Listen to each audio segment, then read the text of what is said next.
दोस्तों, आज मैं आपके सामने यह बात करने जा रहा हूं कि आप एक सफल वकील बनना चाहते हैं तो आपको किन किन बातों का ध्यान रखना है। तो सबसे पहले इस क्रम में हम देखते हैं कि हमारा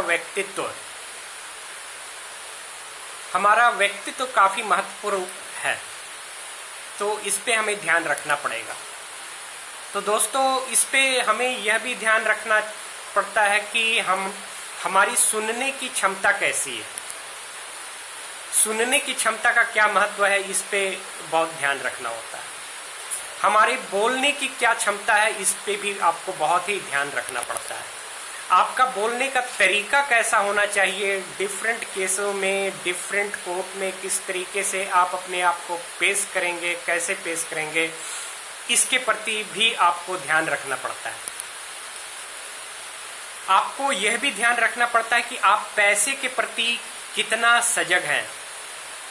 बिल्कुल सच्ची बात है दोस्तों, पैसे का बहुत बड़ा रोल होता है सफल वकील बनने में।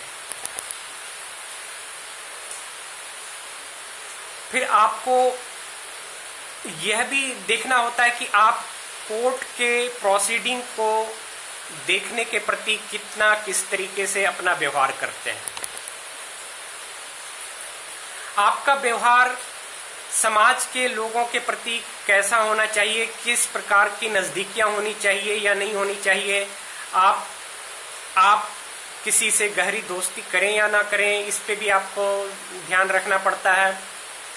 आप क्लाइंट के सामने किसी चाय कॉफी या कुछ खाने का चीज लें या ना लें, इस पे भी आपका व्यक्तित्व निर्भर करता है, आपका प्रोफेशनल कैरियर निर्भर करता है। बिल्कुल सही बात है दोस्तों, ये छोटी सी बात है, लेकिन इस पे आपका वकालत का पेशा निर्भर करता है। आपके खुद के पर्सनालिटी के अलावा आपकी जो लीगल स्किल्स है, कानून की जो क्षमता है, इस पे भी बहुत ध्यान देना पड़ता है। आप में जो समझने, जुरिस्डिक्शन, कोर्ट का क्या जुरिस्डिक्शन है, इसको समझना, इस पर बहुत ही आपको ध्यान रखना होता है। ड्राफ्टिंग का तरीका कैसा होना चाहिए, किस तरीके की ड्राफ्टिंग होनी चाहिए और ड्राफ्टिंग करने के समय किन किन बातों पर ध्यान रखना चाहिए, इसको भी देखना बहुत जरूरी होता है दोस्तों। फिर कोर्ट के प्रोसीडिंग के दरमियान ऑर्डर की कॉपी आपको बराबर लेनी चाहिए, नहीं लेनी चाहिए, इस पे भी आपको बहुत ही ध्यान रखना पड़ता है। आपके केस के संदर्भ को ध्यान में रखते हुए इस पे भी आपको विचार करना पड़ता है। फिर आपका प्रोफेशनल एटीट्यूड कैसा है, कि आप लोगों से प्रोफेशनली क्या व्यवहार, कैसे व्यवहार करते हैं, यह बहुत ही महत्वपूर्ण है दोस्तों।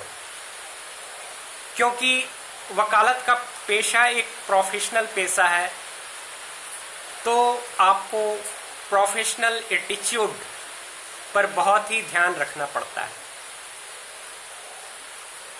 फिर वकालत के पेशे में बहुत सारी चीजें हैं, बहुत सारी फील्ड हैं जिसमें कि आप अपने कैरियर को बना सकते हैं। जैसे सुप्रीम कोर्ट में AOR का सिस्टम है, एडवोकेट ऑन रिकॉर्ड, जिनके माध्यम से केस फाइल होती है, तो उनके प्रति भी आप, उन एग्जाम के प्रति भी आप सोच सकते हैं। नहीं तो पेटेंट एजेंट की भी एग्जाम होती है, पेटेंट एजेंट बनना भी एक अच्छा अवसर होता है वकीलों के लिए। तो किस तरीके से हम बन सकते हैं, क्या प्रोसेस है, कैसे है, ये आपको पूरा ध्यान रखना पड़ता है।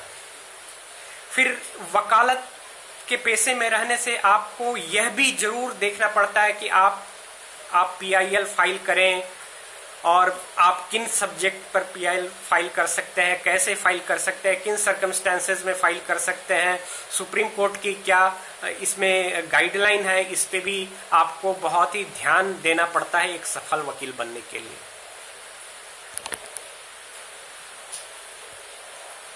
आप जानते हैं दोस्तों कि वकालत का पेशा कांटेक्ट का पेशा है, संपर्क का पेशा है।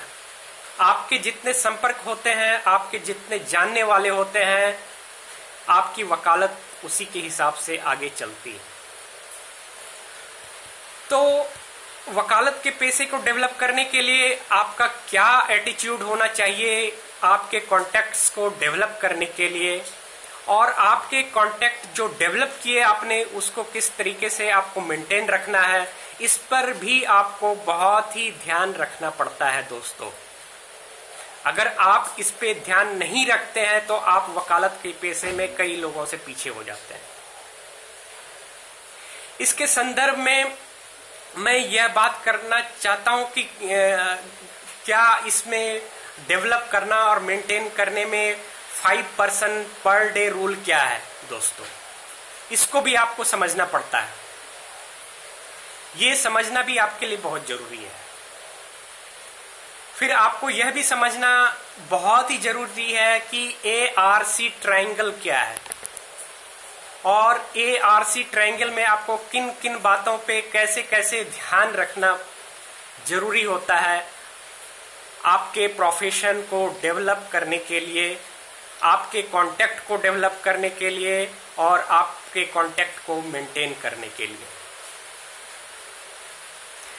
फिर यह भी आपके लिए बहुत जरूरी होता है कि आपके केसेस जो आपके नियर रिलेशंस के होते हैं, उन केसों में आप किस तरीके से पेश आते हैं, उनको कैसे हैंडल करते हैं। यह बहुत ही महत्वपूर्ण है दोस्तों।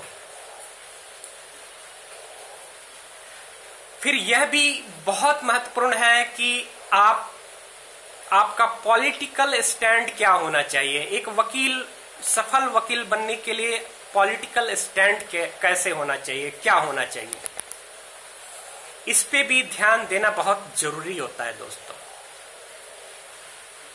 फिर आप में वो क्वालिटीज भी होनी चाहिए जो सामने वाले व्यक्ति को प्रभावित कर पाए।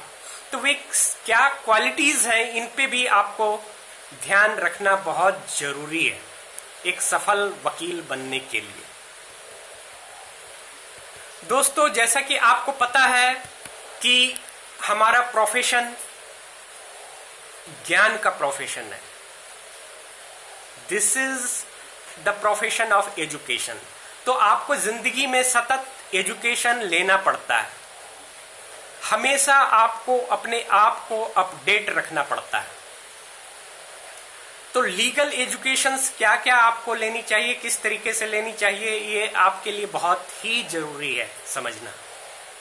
फिर आपके हैबिट्स क्या होनी चाहिए। लीडिंग केसेस, सुप्रीम कोर्ट के कई लीडिंग केसेस होते हैं जिनको आपको किस तरीके से पढ़ना है, कैसे पढ़ना है, क्या पढ़ना है, इसको भी समझना बहुत जरूरी है। फिर यह भी बहुत जरूरी है कि आप लीगल जर्नल्स पढ़ें, ब्लॉगिंग कैसे करें, आर्टिकल कैसे लिखें, बुक्स लिखें, इन सब बातों पर भी ध्यान देना बहुत जरूरी होता है। फिर नेक्स्ट हम आते हैं कि जो मैनेजरियल और अंडरस्टैंडिंग कैपेबिलिटी, यानी कि हमारा मैनेज करने का तरीका और समझने का तरीका कैसे होना चाहिए। जब आपके पास कोई केस आता है, कोई ब्रीफ आपके पास आता है, तो ये आपके लिए एक अपॉर्चुनिटी होता है। यह सिर्फ आपके लिए केस नहीं है, यह आपके लिए एक अवसर है दोस्तों। तो इसमें आपका क्या एटीट्यूड होना चाहिए, किस तरीके से होना चाहिए। आज के नए दौर जो है टेक्नोलॉजी का दौर है।